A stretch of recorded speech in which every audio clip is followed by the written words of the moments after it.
बर'नि मन्त्रि रुपनाथ ब्रह्म बिथाङा बुंनो थाङोबा जोंनि बर' हारिनि सासे गेदेमा जिउमा बिथाङानो जोंनि बर' हारिनि सुथि मोनखांनाय जौगाखांनाय राजखान्थियारि सांग्रांथि बेफोराव बिथांनि गोबां बिहोमा दङ। बिथाङा जोंनि बर' हारिनि गिबिसिन BA गिबिसिन LLB आरो गिबिसिन MLA आरो मन्त्रि आरो गोबाव सम बिथाङा कन्टिनिउवासलि माने लान्थ्रियै 29 बोसोर बिथाङा मन्त्रि जानानै दङमोन। थैजासे बिथाङा माने थैनाय समावबो बिथाङा MP मोन। दा बे हिसाबैनो बिथांनि बिहोमाखौ जों बुंनानै फोजोबनो हाया। राजखान्थिखौनो होन समाजखान्थिखौनो होन थुनलाइखौनो होन बिथांनि बिहोमाया जोबोद गेदेरथार।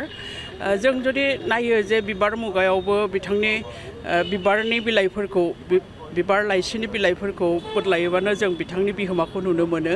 बिथाङा बे समाव गोबां खन्थाइ बेबायदिनो एकदम गिलिर गिलिर रायथाइ बेफोरबायदिखौ लिरलांदों आरो आं सानो बिथांनि जिउ आरो सोरजिनि सायाव जोंनि बर' हारिया मोजाङै सावरायनांगौ दङ, मोजाङै इभेलुवेट खालामनांगौ दङ, मुल्याङ्कन खालामनांगौ दङ होननानै आं सानो।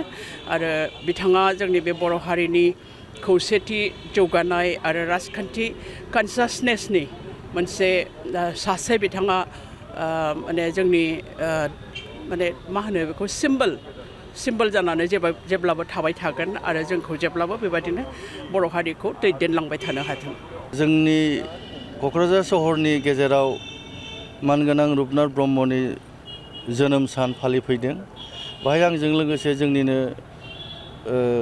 BTCनि MCLA मानगोनां दनेस्वर गयारि सारबो दंमोन।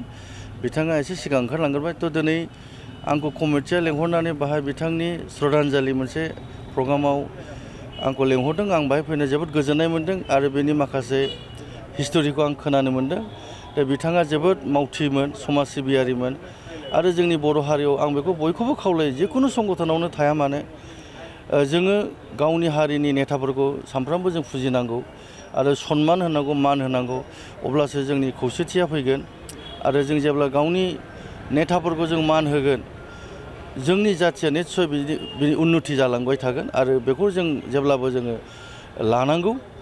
जिखुनु नेता जों सनमान होनांगोन। जोंनि जाथिनि गेजेराव गोबांथार नेता दङ। सोरबा आन्दलनाव रुंसारि जालांबाय। बावैसो सिगां जोङो मानगोनां सुजित नार्जारिनि मोनसे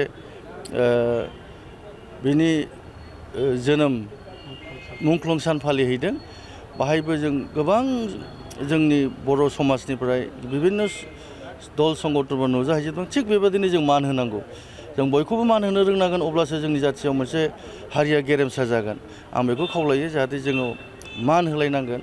गिदिरखौ गिदिर जों जेब्लाबो जेरावखि थाया जों मान होनांगोन। आं बेखौ खावलायो।